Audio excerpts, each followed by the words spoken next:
সংবাদ মানেই কি শুধু রাজনীতি, দুর্নীতি কিংবা বিনোদন? এর বাইরে কি সংবাদ মাধ্যমের আর কোনো কাজ নেই?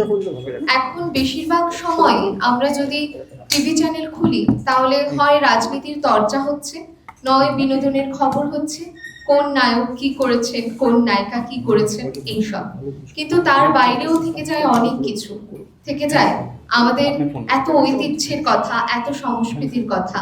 সেই সম্পর্কেই বলবেন আমাদের পরবর্তী বক্তা শ্রী তাপস সরকার মহাশয়, এডিটর অফ সংবাদ এখন, senior editor of news Asia and news now, president of north 24 Parganas editors guild, secretary of উত্তর 24 পরগনা সাহিত্য academy and executive member of North 24 Parganas Press Club Foundation. আমি স্যারকে তার মূল্যবান বক্তব্য আমাদের মাঝখানে তুলে ধরবার অনুরোধ করছি।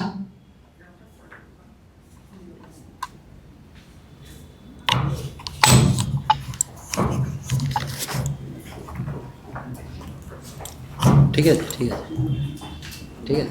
করে নিচ্ছি।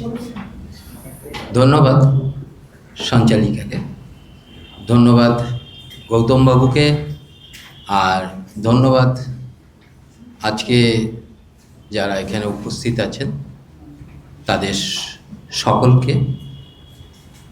পাশাপাশি যে কথাটা প্রথমেই বলা দরকার, যে এই ধরনের অনুষ্ঠান এখানে কি হচ্ছে, এইটা আমার মনে হয় যে এটা যদি অনেক মানুষ দেখতেন তাহলে অনেক কিছু, বাঙালি যে পিছিয়ে নেই, বাঙালি যে ভাবছে, বাঙালি যে অনেক কিছু পারে, তার কিছু সংবাদ বা তার কিছু ছবি সেখানে ধরা পড়ত।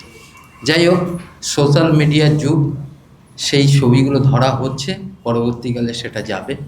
আর সেই সঙ্গে বারাসাত অনলাইনকেও ধন্যবাদ, তারা এইরকম একটা অনুষ্ঠানের সঙ্গে সংযুক্ত হওয়ার জন্য। যে বিষয়টা নিয়ে আমাকে বলতে বলা হয়েছে সেটা ছিল এইরকম: খবর মানে কি রাজনীতি, দুর্নীতি আর বিনোদন, ইতিহাস, ঐতিহ্য, সংস্কৃতি, সে সংক্রান্ত খবরাখবর নিয়মিত তুলে ধরা কি সংবাদ মাধ্যমের দায়িত্ব নয়? একদম অতি বাস্তব বিষয়। শুধু বাস্তব না, আজকের এই মুহূর্তে এই বিষয়টা খুবই গুরুত্বপূর্ণ, এবং গুরুত্বপূর্ণ এতটাই যে আমরা মাঝে মাঝে মনে হয় আমার সাংবাদিকতা ধরুন 1984 সাল থেকে আমি শুরু করেছি, তাহলে কত বছর বুঝতেই পাচ্ছেন। খুব একদম সরাসরি মানে প্রফেশনালি সাংবাদিকতায় আমি যুক্ত হয়েছিলাম 1988 সালে। সেই থেকে আমি চলছে। তা আমার একটা ঘটনা দিয়েই আমি আজকে শুরু করব। বর্তমান সংবাদপত্র তখন প্রথম প্রকাশ হচ্ছে 1984 সালে। সেই 1984 সালে বর্তমান পত্রিকা যখন প্রথম প্রকাশিত হয়, তখন সেই পত্রিকায় আমার একটা প্রতিবেদন ছাপা হয়েছিল। সেই প্রতিবেদনটা বর্তমানে ছাপার পরে সেটা ছিল আমার অ্যাকচুয়ালি বাড়ি ছিল তখন হাড়োয়াতে। আমি 1988 সালে হাড়োয়া থেকে চলে আসছি। হাড়োয়াতে আমার বাড়ি। সেই প্রতিবেদনটা ছিল আমার এখনও মনে আছে যে হাড়োয়ার প্রতি নজর নেই, অভিযোগ, জাস্ট এইরকম একটা খবর ছাপা হয়েছিল। এবং সেই খবরটা ছাপার পরে আমি দেখেছিলাম, আজ থেকে 1984 সালের কথা বলছি, আমাকে অনেক দূর থেকে অনেক মানুষ দেখতে এসেছিলেন যে কে লিখেছিল খবরটা। তার মানে সংবাদে সেই সময়ে গুরুত্বটা কতটা ছিল ভাবা যায় না। আমরা একটা সময় যখন আমি এই জেলাতে আমরা 3 জন মাত্র সাংবাদিক ছিলাম। আমার মনে আছে আকাশবাণীর একজন, আনন্দবাজারের একজন, আর আমি ছিলাম, মানে জেলাতে এইভাবে একটা জেলাকে আমাদের তখন দেখতে হতো। ও আরেকজন ছিল, গণশক্তির একজন ছিল সুভাষ পারিয়া। তা আমাদের এই কজন, মানে একটা জেলায় কি ঘটনা ঘটছে সেইটা কিন্তু আমাদের উপর নির্ভর করতো, আমরা কিভাবে সংবাদটা দেব ইত্যাদি ইত্যাদি কারণে। এখন দেখা যেত যে গ্রামের সংবাদ সেখানে কিন্তু কখনোই স্থান পেত না। সেখানে ধরুন কেন স্থান পেত না, সেটা বিরাট বিস্তর ব্যাপার, সেটা নিয়ে অনেক আলোচনা করা যায়। কিন্তু দেখা গেছে যে সেখানে যদি কোনো গ্রামের একটা সংবাদ স্থান পায়, সেই সংবাদটা কিন্তু যথেষ্ট গুরুত্ব পেত। আজকে যেটা প্রচুর পরিমাণে গ্রামের সংবাদ স্থান পেলেও সেই হারে কি গুরুত্বটা পাচ্ছে, গুরুত্বটা কি হারিয়ে যায়নি, ইত্যাদি ইত্যাদি অনেক বিষয়। এখন এই সংবাদ বিষয়ে বলতে গেলে প্রথমে যে কথাটা বলতে হয় যে একবার দুজনের সঙ্গে তর্ক হচ্ছে। একজন ছিলেন তার মধ্যে সক্রেটিস, এবং সক্রেটিসের সঙ্গে যেটা রিপাবলিকে বিষয়টা নিয়ে সেই তর্কটা হচ্ছিল, এবং সেই তর্কে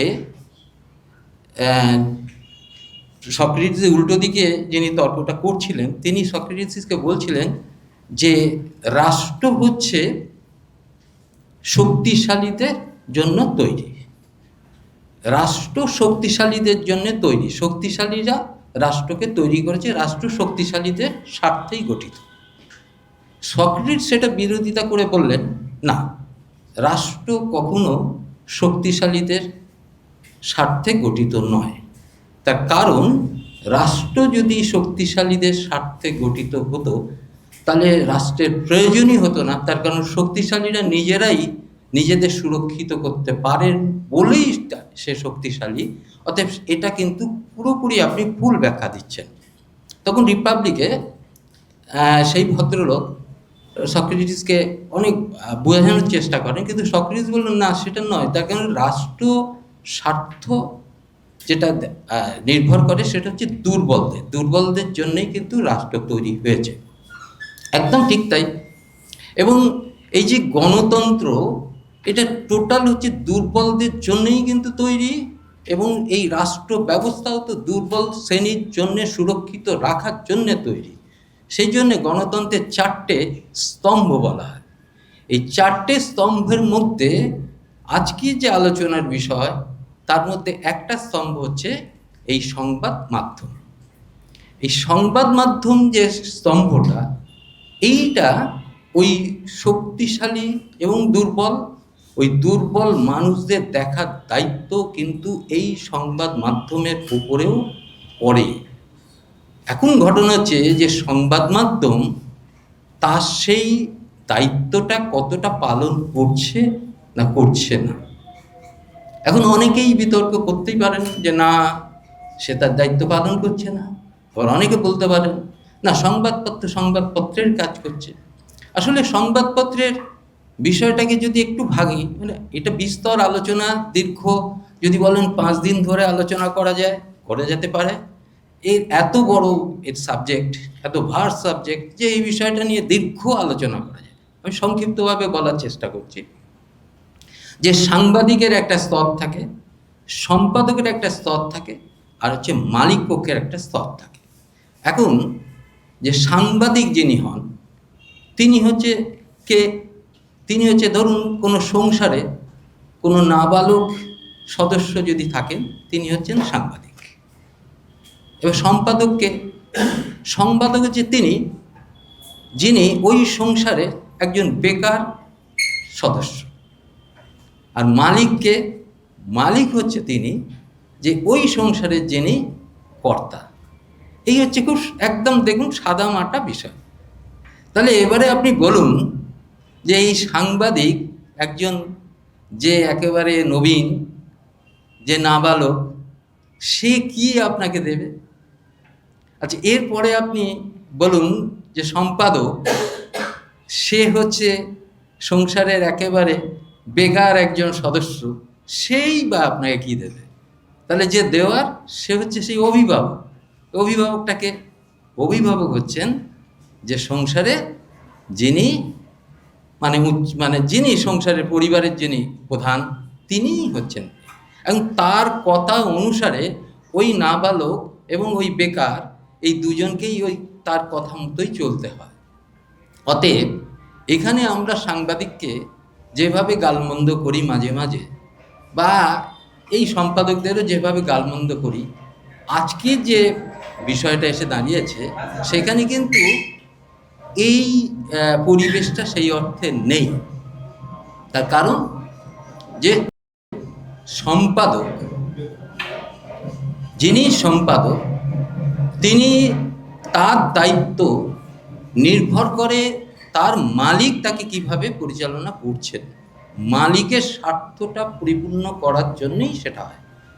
এই যে গৌতমবাবু একটা খবরের কাগজ, একটা ম্যাগাজিন আমাকে সাপ্তাহিকে পাক্ষিক হবে এরকম আমাকে দিলেন, ভাবা যায় না এত সুন্দর একটা উনি কাগজ করেছেন, এবং তার মেকআপ থেকে শুরু করে আমি দেখলাম তার পয়েন্ট সাইজ থেকে শুরু করে এবং কোথায় কিভাবে করতে হবে সেগুলো মোটামুটি একটা সুন্দর গোছানো একটা বিষয় রয়েছে।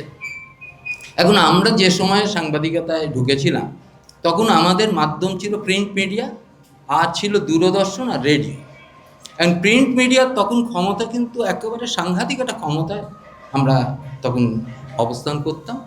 আমি কলকাতার প্রায় অধিকাংশ কাগজে কাজ করেছি, কিন্তু সেখানে আমি যেটা দেখেছি যে সেখানে আমাদের সেই অর্থে যে খুব একটা দায়িত্ব, খুব একটা ইত্যাদি সেরকম কিছু ছিল না।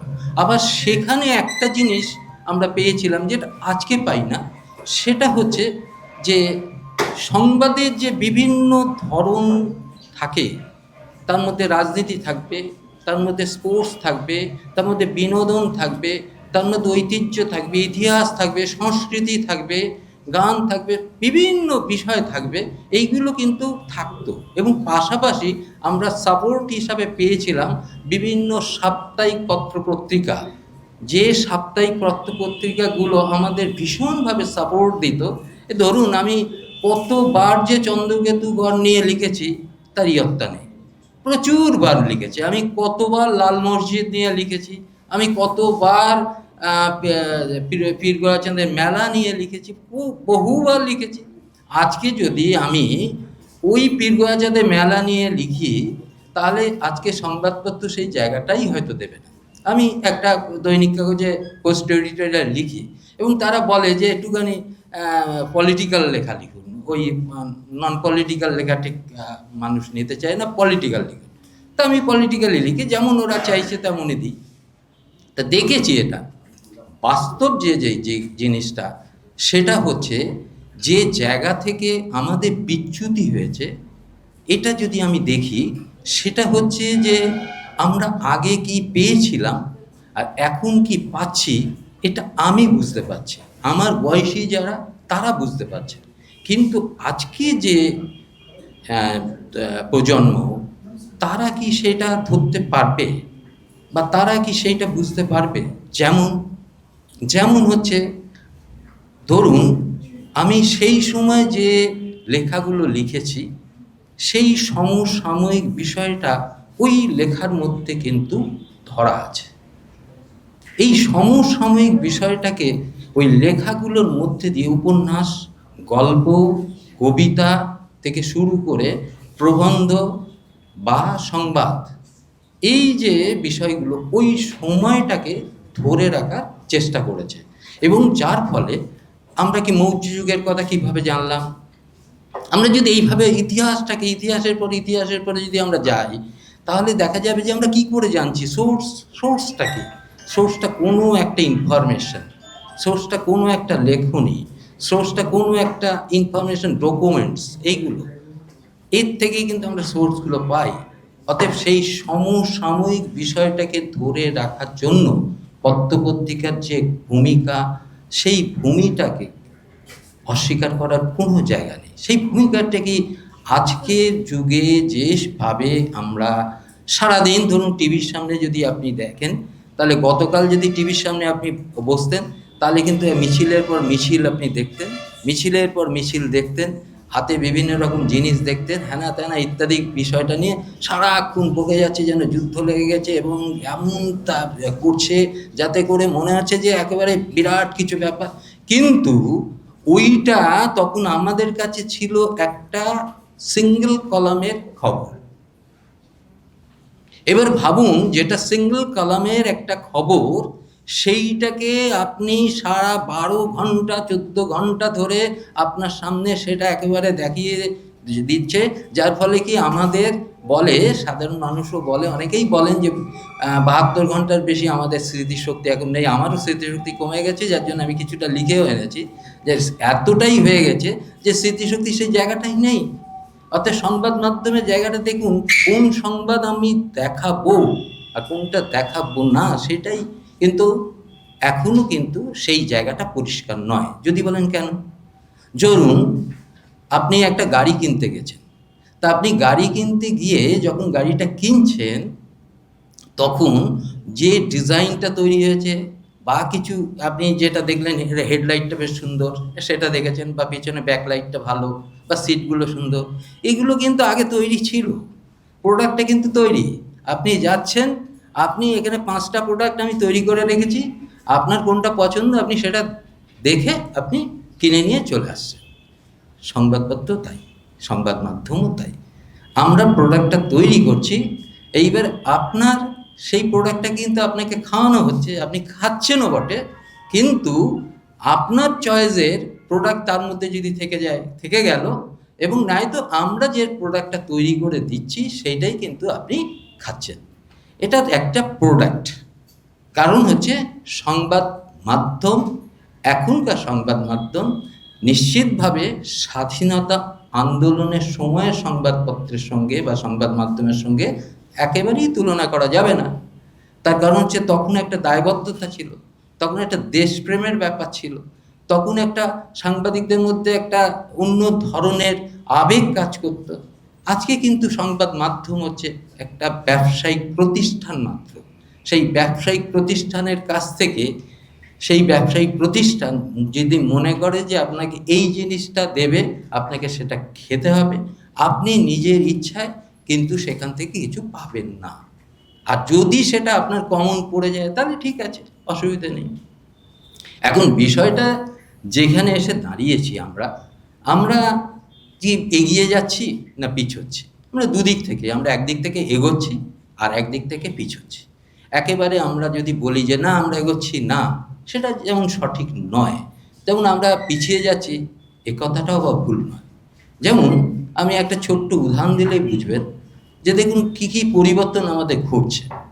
এটা একটা সাংঘাতিক বিষয় যে আগে আমাদের স্কুলগুলো, আমরা যে স্কুলগুলোতে পড়তাম, সেই স্কুলগুলোতে দেখবেন স্কুলগুলো মাটির ছিল, কাঁচা ছিল, কিন্তু আমাদের যে শিক্ষকগুলো ছিলেন তারা কিন্তু যথেষ্ট পাকা ছিলেন। পাকা অর্থে তারা যথেষ্ট জ্ঞানী এবং বুদ্ধিমান, এবং তারা তাদের দায়িত্ববোধ সাংঘাতিকভাবে ছিল। ঠিক উল্টে দিন আজকে কিন্তু আমাদের স্কুলের দালান বাড়িগুলো হচ্ছে পাকা, আমাদের স্কুলগুলো সব চকচকে হয়েছে, অনেক স্কুলে মার্বেল দেওয়া হয়েছে, কিন্তু আপনি আমাদের শিক্ষকদের দিকে দেখুন। কারণ হচ্ছে আজকে শিক্ষক সমাজ যখনই ঠিকঠাক হবে, দেখবেন একটা সমাজ পরিবর্তন ঘটে যাবে। অর্থাৎ ভাঙনটা শুধু যে সংবাদপত্রের জায়গা থেকে ভাঙনটা হয়েছে তা নয়, কিন্তু ভাঙনটা আমাদের যেটা হয়েছে একটা সর্বাঙ্গীন স্তরে, সামাজিক স্তরে ভাঙনটা হয়েছে। এবং এই ভাঙনের ক্ষেত্রে যাদের মুখ্য ভূমিকা যারা দেখিয়েছে সেটা হচ্ছে রাজনৈতিক। এই রাজনীতি কিন্তু আমাদেরকে এমনভাবে আমাদেরকে কখন গিলে ফেলেছে আমরা কেউ জানি না।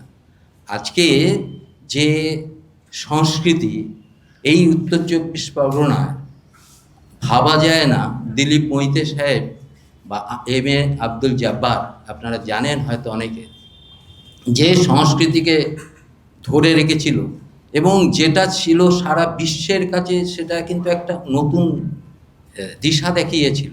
সারা বিশ্বের কাছে সেই দিশাটা তারা দেখাতে পেরেছিল। এবং শুধু তাই না, এই যে আমাদের আগের যে সংস্কৃতি এবং ঐতিহ্য, সেই সংস্কৃতি এবং ঐতিহ্যকে যেভাবে পরম্পরাভাবে আমরা সেগুলো বহন করতাম, সেই বহন আজকে যে সংবাদ মাধ্যম, শক্তিশালী সংবাদ মাধ্যম, গণতন্ত্রের চতুর্থ স্তম্ভ, তারা যদি মনে করতো যে এইটার উপরে আমাকে অনেক বেশি মানে গুরুত্ব আরোপ করতে হবে, তাহলে এই সমাজই পরিবর্তন ঘটে যেতে পারত। অমর্ত্য সেনের কথাটা মনে আছে নিশ্চয়ই। তিনি বলেছিলেন যে সংবাদ মাধ্যমকে যদি সম্পূর্ণ স্বাধীনতা দেওয়া যায়, তাহলে একটা দেশে কোনো দারিদ্রতা থাকবে না। এটা যেমন সত্যি, আমি একমত নই, পাশাপাশি সংবাদ মাধ্যমকে পূর্ণাঙ্গ যদি আজকে স্বাধীনতা দেওয়া হয় না, সেটা টোটালি সংবাদ মাধ্যম যেটা করবে, আমি যেটা ভিতরে থেকে বুঝতে পারছি, যে সমাজটাকে ভেঙে টুকরো টুকরো করে দিতে পারে। তার কারণ হচ্ছে সংবাদ মাধ্যমের আজকের মূল্যবোধ বলুন, বা সংবাদ মাধ্যমের আজকের প্রধান উদ্দেশ্য কিন্তু অর্থ, মুনাফার অর্জন করা। অতএব সেখানে যার মুনাফা অর্জন করা, যার মূল লক্ষ্য, তাকে যদি আপনি সর্বশক্তি দিয়ে দেন, তাহলে কি হতে পারে ভাবতে পারেন, কি হতে পারে? অতএব আপনি যেটা দেখছেন সেটা সত্যি না মিথ্যে, এটা আপনিই জাজ করতে পারছেন না। 5টা চ্যানেলে 5 রকম কথা বলছে। ভাবুন তো, আগে দূরদর্শন ছিল, কি হতো আগে? সংবাদপত্রের মানে অ্যাকচুয়ালি সংবাদের এটা কি হয়, সংবাদটা হচ্ছে এই যে ঘটনাটা ঘটেছে, ঘটনাটা আমি শুধু লিখব, পরপর ঘটনাগুলো লিখব। কে ঠিক করবে ঘটনাটা পড়ার পরে মানুষ ঠিক করবে যে ঘটনাটা কোন দিক থেকে, কোন অ্যাঙ্গেলে মানুষ নেবে, সেইটা তাদের পাঠকের দায়িত্ব সেটা। কিন্তু আমার দায়িত্ব হচ্ছে আমি যা ঘটনা ঘটবে সেটা আমি পরপর লিখে যাব। ঘটনার মধ্যে আমি কিন্তু আমার কোনো মন্তব্য বা আমি কোনোভাবে আমার যে মানে আমি যেটা ভাবছি সেটাকে ঢোকানোর কোনো চেষ্টা করব না। কিন্তু আজকের আপনি খবরগুলো পড়ে দেখবেন, কখনোই আপনি পাবেন না। আপনি দেখবেন মোটিভেটেড একটা খবর যখনই করা হচ্ছে, আপনি খবরটা পড়ার পরে একই কাগজ যদি দীর্ঘদিন পড়তে থাকেন, আপনি হয়তো দেখা যাবে যে একটা দলের সমর্থক হয়ে গেছেন, কখনো আপনি নিজেই বুঝতে পারছেন না। কিন্তু আপনি কিন্তু সেরকম ছিলেন না।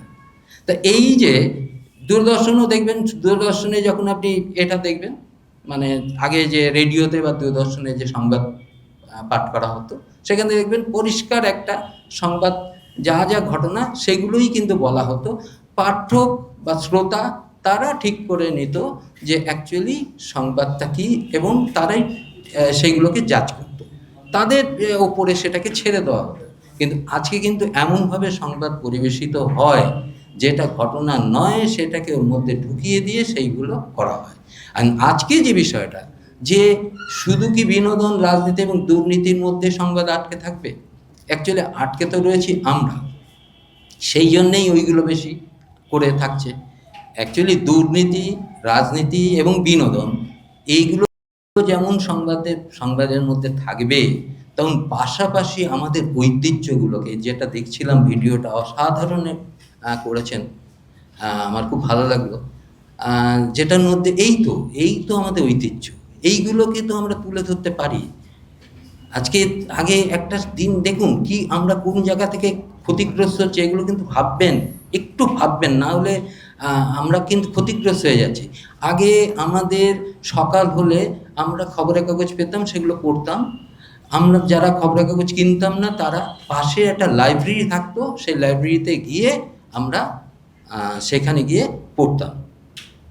সেখানে সব সংবাদপত্র রাখা থাকতো, আমরা আমাদের খুশি মতো সেগুলো পড়তাম। শুধু তাই না, পাশাপাশি আমাদের একটা অভ্যাস তৈরি হয়ে গেছিলো যে বই পড়তে হবে। আজকে কোন উপন্যাসটা কার বেরোলো, আজকে কার কবিতার বই কী হলো, শঙ্খ ঘোষের কী হলো, মানে এইরকম সুনীল গাঙ্গুলির কোন উপন্যাসটা বেরোলো ইত্যাদি, আমাদের কাড়াকাড়ি লেগে যেত যে আমরা এগুলো পড়ব। এবং এই যে পড়ার প্রতি আমাদের একটা মানসিকতা ছিল।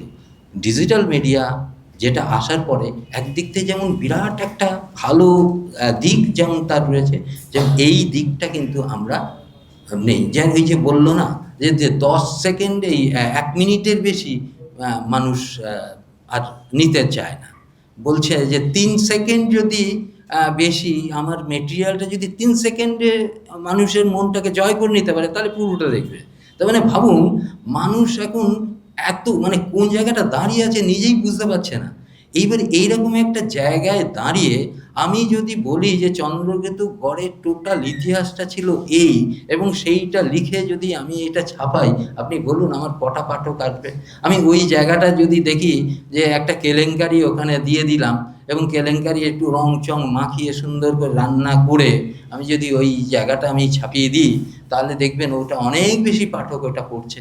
স্বাভাবিকভাবে এই জায়গা থেকেই বিষয়টা আসছে। সেকেন্ড হচ্ছে, আমরা মিস করছি দেশ পত্রিকার মতো একটা পত্রিকা ছিল, এখনো আছে, কিন্তু সেই ভাবে কি আছে? এবং তার সঙ্গে আরো অনেক পত্রিকা পত্রপত্রিকা ছিল, কিন্তু সাপ্তাহিক পাক্ষিক এই সমস্ত পত্রপত্রিকা ছিল, যেগুলোতে আমরা নিয়মিত লিখতাম। শুধু না, এই যে আঞ্চলিক ইতিহাস, সেই আঞ্চলিক ইতিহাস, আঞ্চলিক সংস্কৃতি, আঞ্চলিক ঐতিহ্য, এবং এইগুলো কিন্তু আমরা তুলে ধরার চেষ্টা করতাম। এবং এই যে উত্তম কুমারের বাড়ি দেখালেন, এই যে চলচ্চিত্র অভিনেতা এর বাড়ি দেখালেন, এইগুলো কিন্তু আমরা একটার পর একটা ওই রকম আমরা আঞ্চলিক ইতিহাস লিখি। আমার খুব মনে আছে, আপনারা পড়েও থাকবেন, গঙ্গার ঘাট, কতগুলো গঙ্গার ঘাট আছে। একবার আমার উপর দায়িত্ব পড়লো যে গঙ্গার ঘাটগুলোকে নিয়ে লিখতে হবে, এক একটা গঙ্গার ঘাটের ইতিহাস এবং কিভাবে তৈরি হয়েছে ইত্যাদি ইত্যাদি এইসব বিষয় নিয়ে। এবং দেখলাম যে সত্যি সত্যি রবিবার করে বেরোতো, এবং তার একটা সাংঘাতিক পাঠক তৈরি হয়ে গেছে।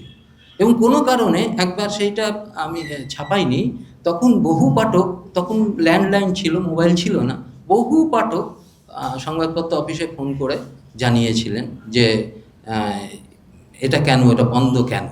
তার মানে যে দেখুন, তখন জানার আগ্রহ মানুষের আছে তো, কিন্তু বিষয়টা হচ্ছে এখন আমরা এত ক্ষণিকের হয়ে গেছি, এত ছোট ভাবে সব কিছু ভাবছি, ডেপথে গিয়ে ভাবার যে বিষয়টা সেইগুলো নেই।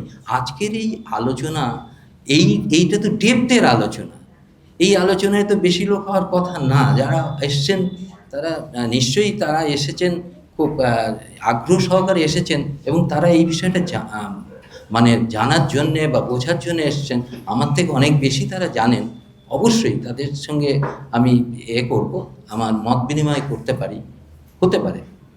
কিন্তু যে বিষয়টা আজকে বলার বিষয়, সেটা হচ্ছে যে সংবাদ মাধ্যম কিন্তু তার জায়গায় আছে ঠিকই, কিন্তু সেটা স্বাধীনতার আন্দোলনের সংবাদ মাধ্যমের সঙ্গে আজকে সংবাদ মাধ্যম এক করলে হবে না।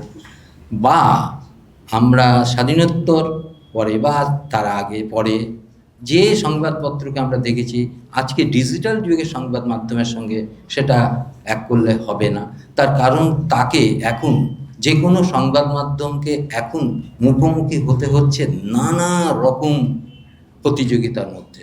অতএব সেখানে তাকে টিকে থাকার জন্যেই কিন্তু তাকে লড়াইটা করতে হচ্ছে। এই লড়াইটা করতে গিয়ে সে বেছে নেওয়ার চেষ্টা করছে যে কোন সংবাদটাকে আমি প্রাধান্য দেবো এবং কোন সংবাদটা দিলেই পাঠক খাবে, সেইটার উপরেই কিন্তু নির্ভর করছে আজকের এই সংবাদ জগৎ। ফলে সংবাদ মাধ্যম তার জায়গায় পরিবর্তন ঘটেছে, যেমন আমাদের পরিবর্তন ঘটেছে, পাশাপাশি সংবাদ মাধ্যমে সেই পরিবর্তনটা আমাদের তো মেনে নিতেই হবে।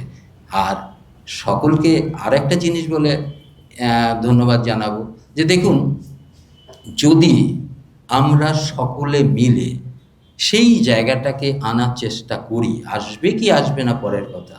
কারণ আমি একটা প্রস্তাব দিয়েছিলাম, খুব পশ্চিমবঙ্গ সরকারকে প্রস্তাবটা দিয়েছিলাম, বিভিন্ন জায়গায় প্রস্তাবটা দিয়েছিলাম, সাংসদ থেকে শুরু করে অনেককে প্রস্তাবটা দিয়েছিল। অজয়দা বসে আছে, জানেন হয়তো, এবং উনি বইমেলা করেন এবং উনি বইয়ের সঙ্গে ওতপ্রোতভাবে জড়িয়ে আছেন, এবং এখানে অনেক বিশিষ্টজন আছেন। যেটা হচ্ছে, এইটা হচ্ছে লাইব্রেরিগুলো যখন উঠে গেছে, তাহলে এইরকম করা যায় না যে মানুষ তো লাইব্রেরির কাছে যায়, তাহলে মানুষের কাছে যদি লাইব্রেরিটাকে পৌঁছে দেওয়া যায়, এটা কি করা যায় না? আমি কিছুদিন আগে বাংলাদেশ বই বুক ফেয়ারে আমি গিয়েছিলাম, সেখানে বাংলাদেশের বিখ্যাত আবদুল্লাহ আবু সাইদের সঙ্গে আমি একটা ইন্টারভিউ নিয়েছিলাম। এবং উনি কি করেছেন জানেন? আপনারা অনেকে জানেন হয়তো, 35 লক্ষ পাঠক তৈরি করেছে এবং প্রত্যেকটা বাংলাদেশের ডিস্ট্রিক্টে ওনার নিজস্ব লাইব্রেরি আছে।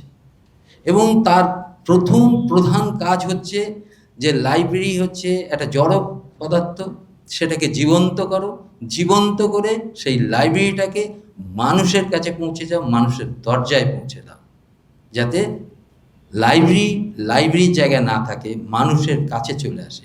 এইটা যদি আমরা করতে পারি, হয়তো আগামী দিনে আমরা যেটা ভাবছি যে গভীরভাবে ভাবনা এবং গভীরভাবে ভেবে তার একটা ফল আমরা যদি আনতে পারি, শুধু সংবাদ মাধ্যমের দিয়ে হবে না, সামগ্রিক সমাজে একটা পরিবর্তন ঘটাতে হবে। যেটা ঘটছে, ডিজিটাল যেটা এনেছে সেটা ঠিক আছে, পাশাপাশি আমরা যারা এই পড়তে ভালোবাসি, আমরা যারা এগুলো শুনতে ভালোবাসি, আমরা যারা জ্ঞান অর্জন করতে ভালোবাসি, তাদের সকলকে মিলেই কিন্তু এই আওয়াজটা তুলতে হবে। সকলে ভালো থাকবেন, সকলকে আন্তরিকভাবে শুভেচ্ছা, অভিনন্দন, নমস্কার।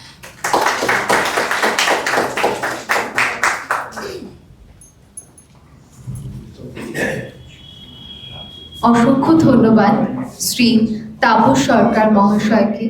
উনি যেভাবে বললেন, সত্যি সংবাদপত্র আজকে আমাদেরকে কি দিচ্ছে, আমরা সংবাদটাই কি শুধু ঠিকঠাক পাচ্ছি, নাকি শুধু তারা যেটা দিতে চাইছে সেটাই খালি দেখছি। আমরা তার প্রত্যেকটা কথা মাথায় রাখবো, মেনে চলবো। তিনি কিভাবে বললেন, আমাদের চলার পথটা দেখিয়ে দিলেন, আমরা সেই পথেই চলবার চেষ্টা করব।